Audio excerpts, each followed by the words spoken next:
to the inaugural session of Symposium on the theme Law, Language and Literature, Exploring Words and Worlds. We are grateful to Remarkings and Professor Nibir Ghosh for associating with us for this event. We are thankful for the distinguished speakers, Professor Nibir Ghosh and Professor Prasann Anshu, for accepting our invitation. We also acknowledge the presence of Ms. Chanima Vijay Bandra, Judicial Officer from Sri Lanka. I welcome everyone, the guests, the resource persons, faculty members, and everyone who has joined us today. The Department of English has been organizing an array of events for skill enhancement of students. These range from essay writing competitions, debates, to discussion forums. This year, the department ventures into a pertinent discussion on the topic Law, Language and Literature. We are grateful to Honorable Vice Chancellor, Professor G.S. Pai and Registrar for joining us today. Today, we have with us two eminent speakers, and it is my pleasant duty to introduce the two eminent speakers. Dr. Nibir Ghosh is a UGC Emeritus Professor in the Department of English Studies and Research in Agra College, Agra, India. He was a Senior Fulbright Fellow 2003 to 4 at the University of Washington, Seattle, USA. He is the author of widely acclaimed books, Beyond Boundaries, Multicultural America and Conversations with Contemporary Authors, and Calculus of Powers. He is the Chief Editor and in the Journal of Research in English. Professor Prasann Anshu is currently the Director of Center for Linguistic Justice and Endangered Languages, NLU, Delhi. He is the recipient of the prestigious Erasmus Mundus Scholarship of the European Union. He has been a visiting fellow of the British Academy, UK, fellow of the Institute for Advanced Studies in Humanities, UK. He has chaired 2 sessions in the 35th Annual and First International Conference of the Linguistic Society of India, organized by the Central Institute of Indian Languages, Mysore, and the Linguistic Society of India, Pune. Our who would be joined the symposium, which is dated 9th October, has also joined us today as a panelist, Ms. Chanima Vijay Bandra. She is a magistrate and judicial officer in Sri Lanka. She has completed her LLM in Criminal Justice Administration, and she has a diploma in forensic medicine. On behalf of the organizing committee, I would now request Honorable Vice Chancellor, sir, to address the audience.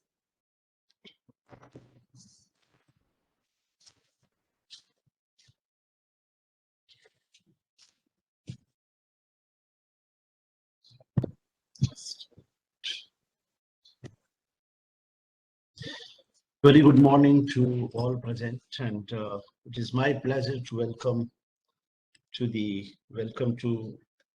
distinguished speakers, panelists, students, and faculty.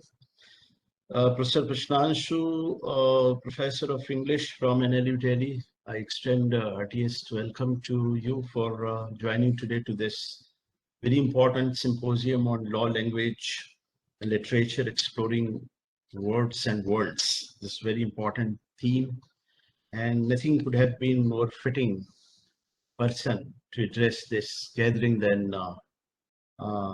my very dear friend and colleague, Professor Prasann Anshu. And I also take this opportunity to welcome Dr. Nibir Ghosh, who's a UGC Emeritus Professor, and guests from other institutions and organizations who are joining today. And as I can gather that this subject is gaining currency within the law school setup for want of various reasons. One reason being that the students are getting inclined to read a variety of stuff around the world, and they are trying to explore the linkages of literary material with that of legal writings. So therefore, you have rightly, projected 4 themes for your discussion today, focusing on language and literary text, language of law, literature and judgments, language, culture, and literature.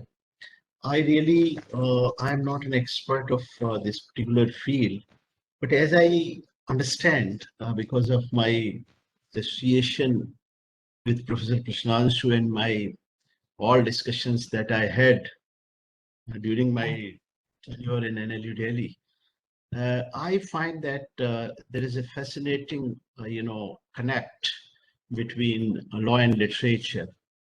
And when I recall very clearly, a couple of months back, I, read a piece by Justice A.P. Shah, who is a former, Chief Justice of Delhi High Court, and a very, you know, uh, who is a person who is very inclined to look at, he's a man from literature and also a judge and a very, so he has written a piece in the Hindu of months ago. And I vividly recall that he was mentioning, and that how I turned to look at this particular issue. He said that there are many literary works that deal with law as a subject, and he has very elaborately mentioned the Pickwick Papers, the novel by Charles Dickens, and therefore I tried to look at what was there in that novel, and he rightly said, and he also mentioned the work of Lord Denning, Krishna Iyer, Oliver Wendell, and then he went on, exploring this fascinating relation. And in the process, I found that there are three facets of this discussion where we look at law in the literature, how the legal doctrines are finding place in the contemporary literary writing. That is one. Second, we also look at law as literature because every creation are creative writing. And third, law as literature. So I think a lot of discussion revolves around, but I think a lot of credit is given to the writings of, Walter Scott, Dostoevsky, Tolstoy, Kafka. And Justice A.P. Shah mentioned that if especially those who were trained in law also, and there were very good writers like Bankim Chandra Chattopadhyay, who also wrote Vande Mataram, among many other works. And he was basically a deputy magistrate, and also P.L. Deshpande, and several people, a Marathi writer. And then probably this question, especially when literature and language, which is now a very important subject in the law school. Therefore, a lot of people are now turning to look at the connection between the law and literature. And this obvious interconnection is now becoming more and more, explicit because of the study. And I only recall in Indian context some, very literary judges, like I think some of you must be knowing about Justice Vivian Bose. He used to write in various judgment. I remember this, his BD Supply Company versus the Union of India. This was a very complex text matter. And he wrote, after all, for whose benefit was the Constitution, enacted? What was the, point of making all this pother about fundamental rights? He said, I'm clear that the Constitution is not for the exclusive benefit of governments and state, and so on. And he has made a very literary appeal kind of, gesture and writings.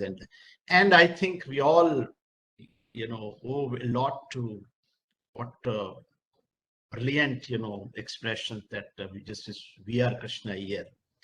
And in Justice Krishna Iyer, in Maruram judgment, we all study law, and he wrote certain lines which not only had a very strong legal appeal, but the fascinating construction that he could develop in those lines was, amazing. He wrote that a procession of life convicts, because this was related to the matter of under trial. So he is using the expression, a procession of life convicts, well over 2,000 strong, with more joining, the march, even as the arguments were on, has vicariously mocked this court through the learned council. Means they were not present, but through the learned council, carrying constitutional missiles in hand. and demanding liberty beyond the bars. And they challenge the wires of 433A of the Criminal Procedure Code, which compels casing of two classes of prisoner, at least for 14 eternal infernal years, regardless of what of the benign remissions and compassionate concessions sanctioned by prison law and human justice. And he also quoted, in that judgment, Oscar Wilde. And Oscar says that I know not whether laws be right or whether laws be wrong.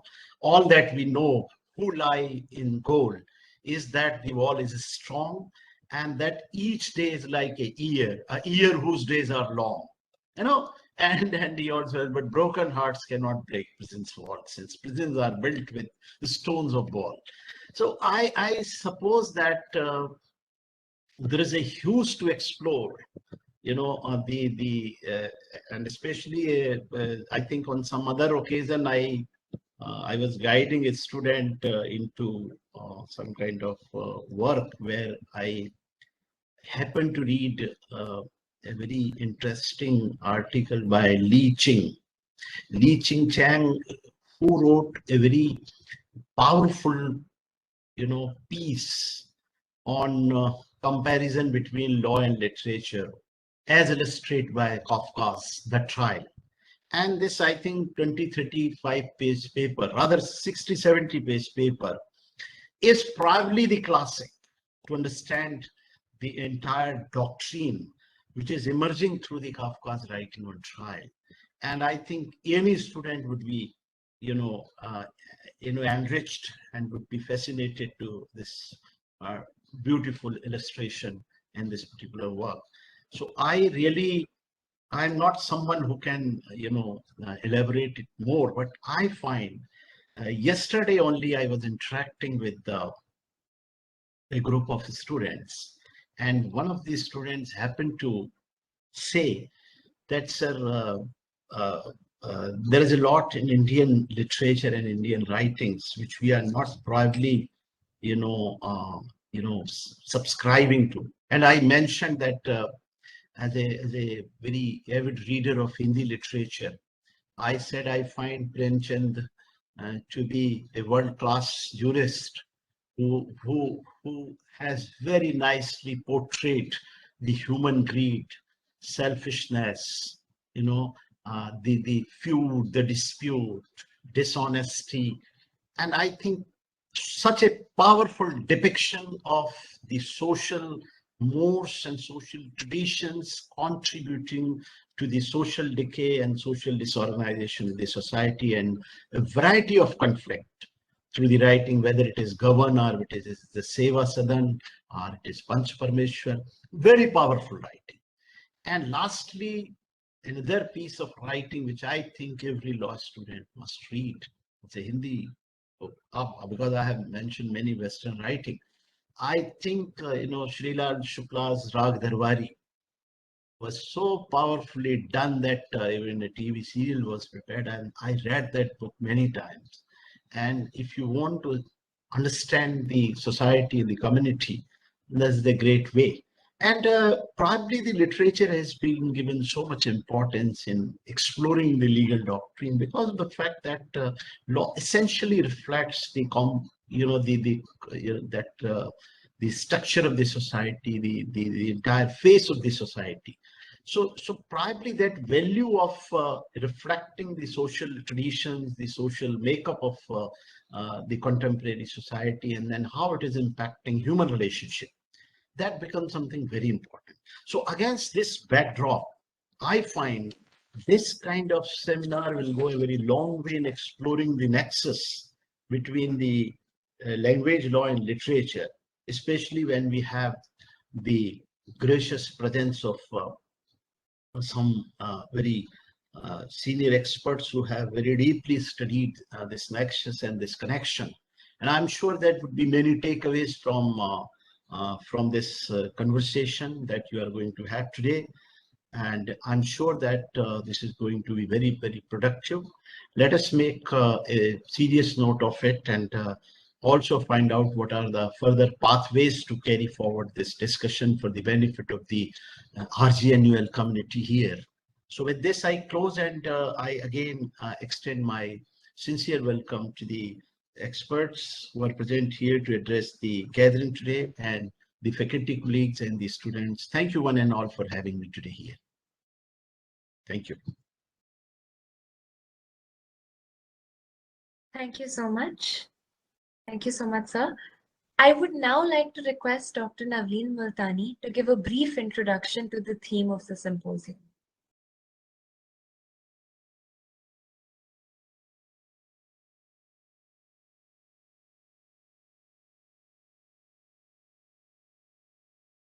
Thank you, Nama. Thank you, sir, for your very, very wise words.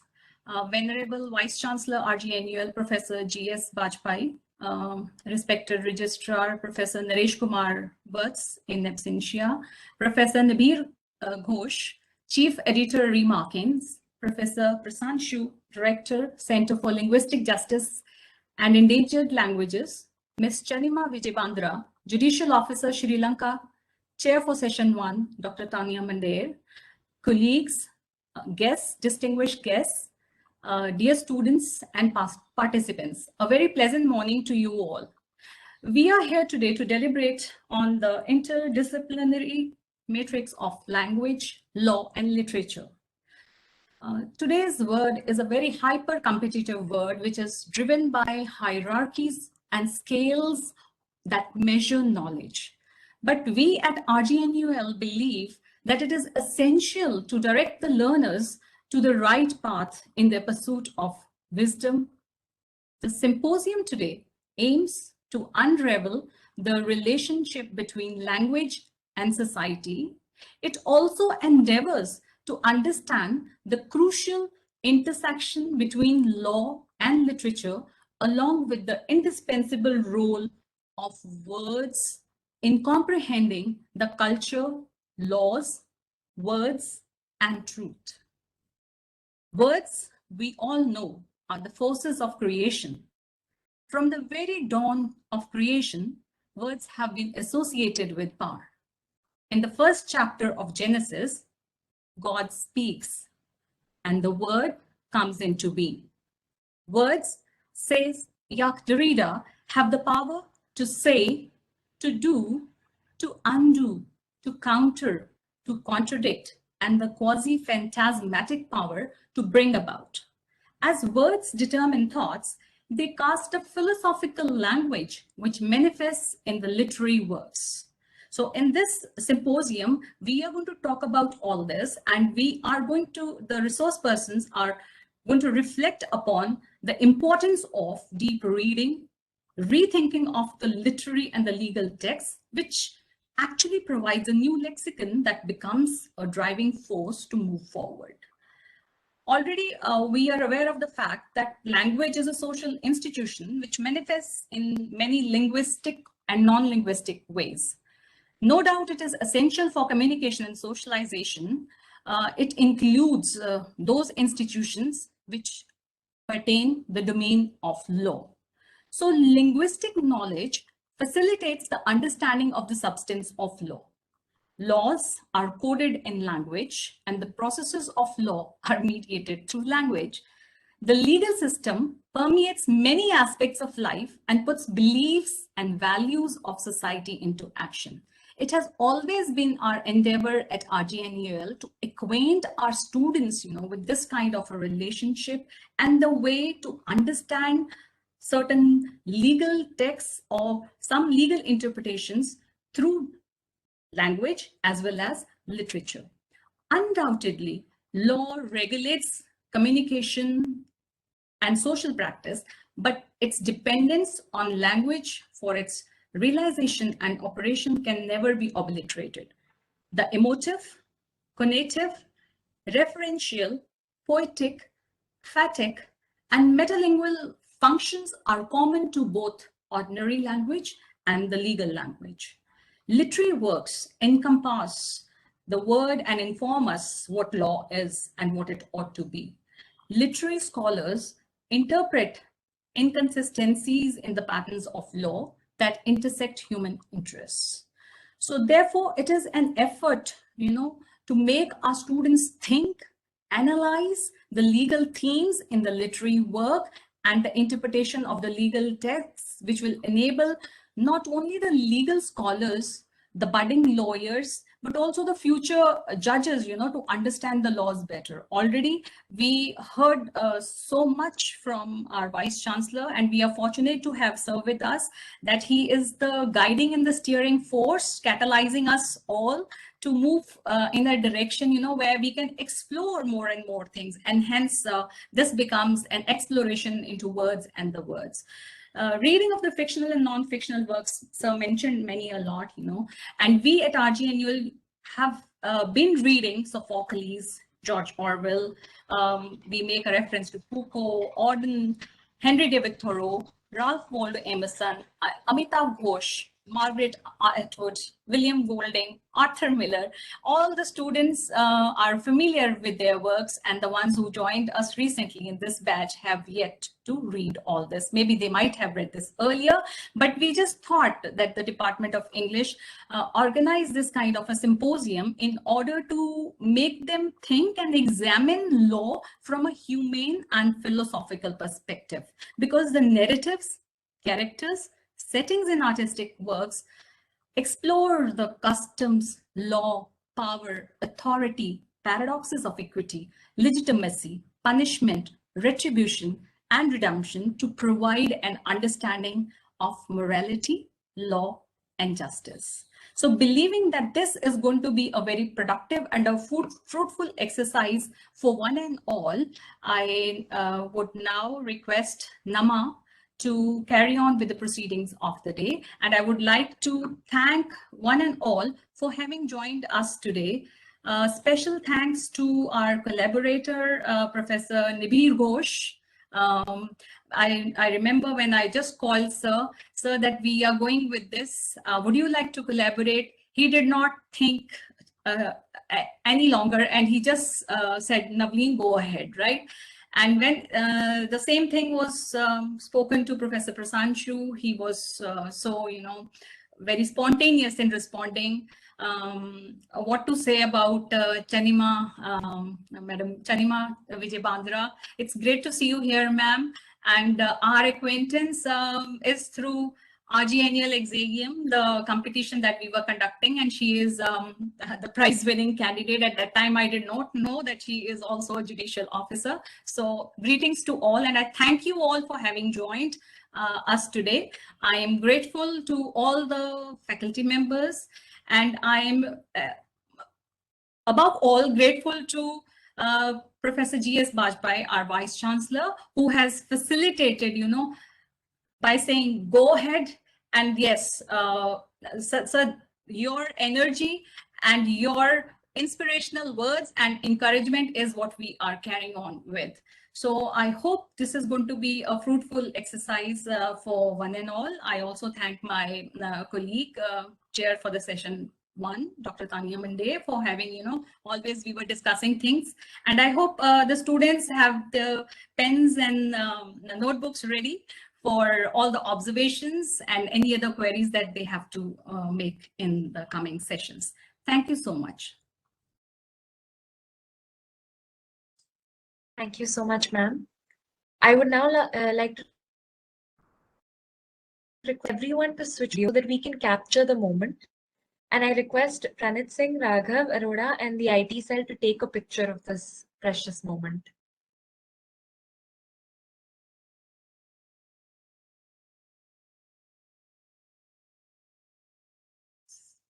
I'm grateful to all the faculty members for having joined and having borne with us the slight technical glitch that we had faced earlier. Thank you so much. A smile, please, everyone, so that we can capture the inaugural session.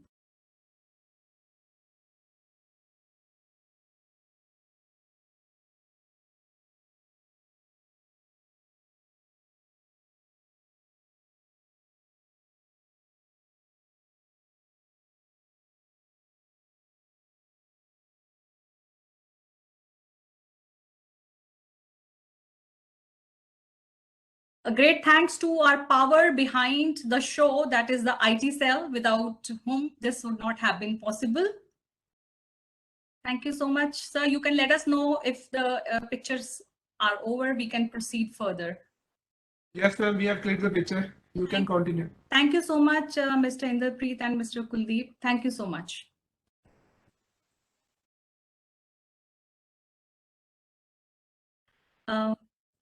I would now like to invite Madam Channima Vijibandra for a few observations, before we can begin with our first session. Ma'am has written, she's a prolific writer. Ma'am, you can unmute yourself. She's a prolific writer. She's a creative writer. Let me tell you, Tea and Me is her book that I have. And ma'am, I have read it word by word. So I would just like you to share a few observations on law and literature. She's a great admirer of Professor Prasanshu. Sir, she has read your book, Law and Literature. So I think the students will be benefited. Okay. Over to you, ma'am. Can you hear me?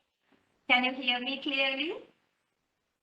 Yes, ma'am. I hope everyone can hear me clearly. Yes, yes. I'm delighted to be here. Right. I'm delighted to be here, and thank you very much, Professor Navleen, for this kind invitation.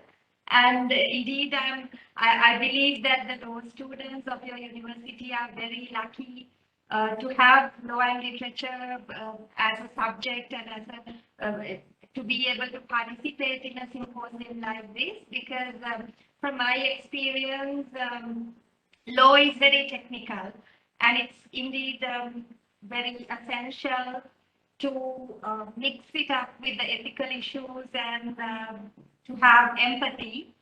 So I believe it's very important at the present context to look deeply into literature and law and the interconnections and the interdisciplinary field.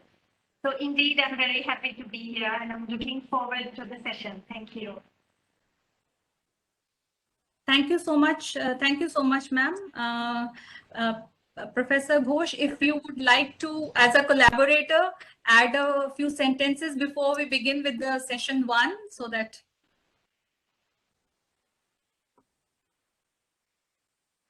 So you can unmute.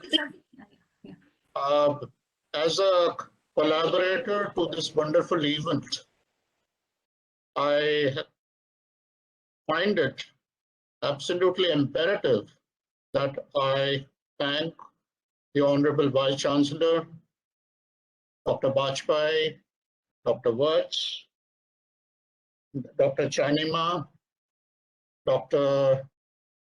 Navleen, Dr. Tanya, and all the participants.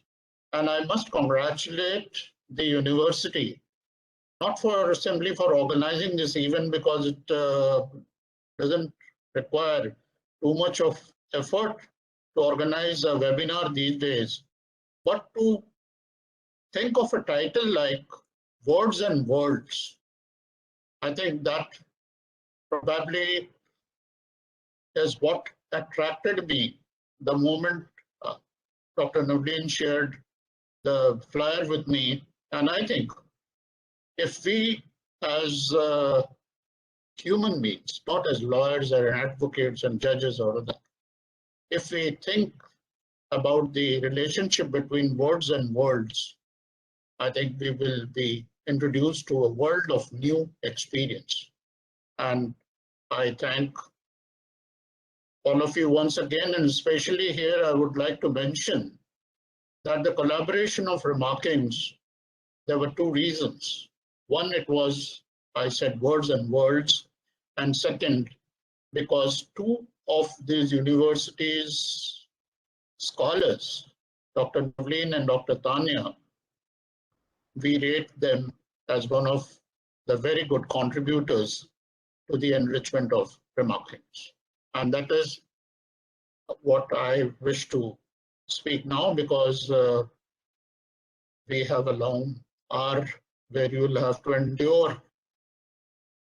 what we will be sharing on the relation between literature and law. Thank you so much, Dr. Navleen, for giving me this opportunity. in this inaugural. Thank you so much. Thank you so much, sir. We are humbled, and your benign presence means a lot to us. I remember my association with remarking since 2009, and my first paper as a research scholar was published in remarkings. And that's how, on the platform of ELSA blog, both of us, Dr. Tania and me, we have been writing, we have been attending those wonderful sessions.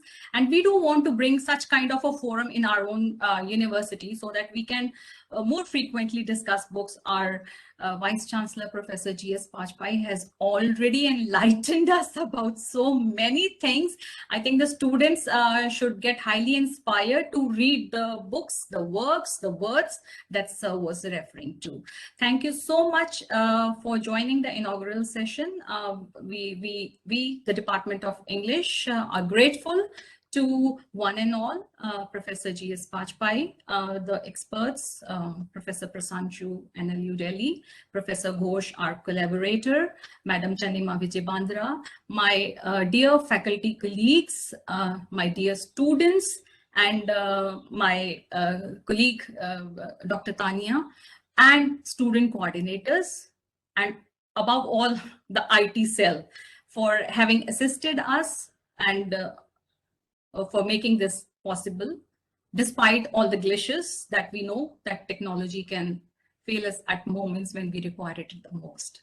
Thank you so much, everyone. And Nama, we can now begin with the technical session, that is session 1. You can just invite Sir Professor Prasanshu for the talk. Thank you so much. Thank you so much. Thank you so much. Lord Denning said, to succeed in the profession of law, you must seek to cultivate command of language. Words are the lawyer's tools of trade. Professor Prasanshu will be speaking on the topic Law, Language and Literature in the context of legal education and profession. The chair for the session is Dr. Tanya Mende. The session and the talk would be open to questions after the remarks of the chair. Without further ado, I would like to pass the mic today to our distinguished guest, Professor Prasanshu.